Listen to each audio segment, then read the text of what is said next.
Aku Riani. Aku Tresna. Aku Maura.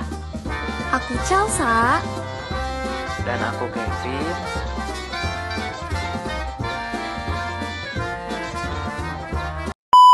Halo guys, selamat datang di channel YouTube Cemara, cerita mahasiswa rantau. Halo teman-teman semuanya, apa kabar? Kembali lagi sama aku Chelsea. Di sini aku mau ngasih tahu nih sama teman-teman semua kalau anak kosan itu masih bisa kok nongkrong. Kata siapa anak kos nggak bisa nongkrong? Simak yuk videonya. Nah, jadi katanya banyak yang bilang kalau anak kos itu harus banyakin belajar kalau jadi mahasiswa, atau kalau misalkan kita udah kerja harus banyakin bekerja. Karena kalau nggak kayak gitu nanti kita waktunya terbuang sia-sia, terus juga pengeluarannya juga banyak dan lain-lain. Tapi kata siapa guys, kita sebagai anak kosan itu masih bisa kok kalau kita mau jalan-jalan atau nongkrong-nongkrong kayak orang-orang di luar sana. Justru nongkrong itu adalah bagian dari hal-hal yang perlu dilakukan oleh anak kosan agar kehidupan anak kosan itu seimbang. Nongkrong itu nggak harus boros dan harus buang-buang waktu kok. Justru nongkrong itu bisa kita jadikan sebagai bersosialisasi, lalu juga menghilangkan penat di saat kita capek di kampus atau di tempat kerja. Dan yang paling penting adalah menjaga kesehatan mental. Coba bayangin sama kalian, kalau kita sebagai anak kos nggak pergi kemana-mana, nggak nongkrong, nggak have fun sama teman, jenuh nggak sih? Dan bahkan itu bisa bikin kita jadi stres dan juga kesepian. Nah, selain itu, nongkrong juga bisa jadi peluang kita nih. Contoh, kita pada saat nongkrong itu bisa nih kita tanya-tanya, misalkan di situ ada lowongan untuk freelance enggak, atau misalkan kita nongkrong sama orang-orang yang udah berpengalaman, yang dimana di situ juga kita bisa masuk ke dalam relasinya, menambah relasi baru juga buat kita, dan juga bisa saling bertukar ide dan juga mempelajari hal-hal yang baru. Nah, kali ini aku mau ngajak kalian ke salah satu cafe yang ada di Bandung. Di sini aku mau nongkrong nih sama teman aku, dan juga aku mau ngasih tahu pengeluaran apa aja sih yang aku keluarkan pada saat aku nongkrong sama teman aku sebagai anak kos. Sebelum pergi, tentunya aku mau make up dulu supaya rapi. Seperti biasa aku pakai bedak, terus pakai blush on dan lain-lain. Setelah selesai make up, aku rapi-rapi rambut dan lainnya karena sebelumnya aku udah catok nih, jadi aku hari ini nggak perlu catok lagi untuk pergi. Selesai deh, yuk ikutin aku.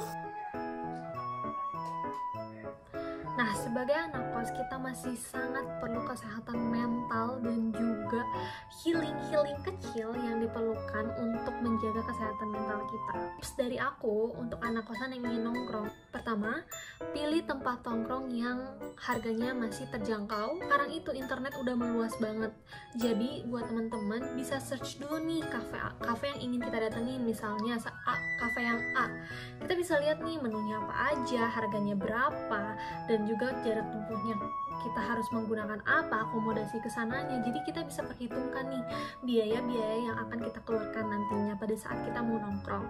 Kedua, setelah kita sudah meriset atau mencari tahu nih kafe-kafe apa aja dan juga menu-menu dan harga-harganya, kita juga pada saat sudah sampai di sana harus menargetkan pesanan yang akan kita pesan nantinya. Contoh, kopi. Kita suka kopi nih, biasanya kopi itu sekitaran 25.000 atau bahkan ada yang lebih murah kalau misalkan kita datang ke tempat yang lebih terjangkau. Kali ini aku mesen makan juga nih. Untuk mesen makan kali ini aku mesen makan dan juga minumnya itu fresh juice karena aku nggak suka kopi, jadi aku milih yang jus aja, fresh juice. Nah, untuk makannya itu ini steak. Nah, tapi jangan salah nih teman-teman, steak yang aku pilih ini harganya juga sangat terjangkau, jadi aku memilih menu ini untuk nongkrong kali ini. Dan tips yang ketiga ini dari aku, jangan terlalu banyak mau.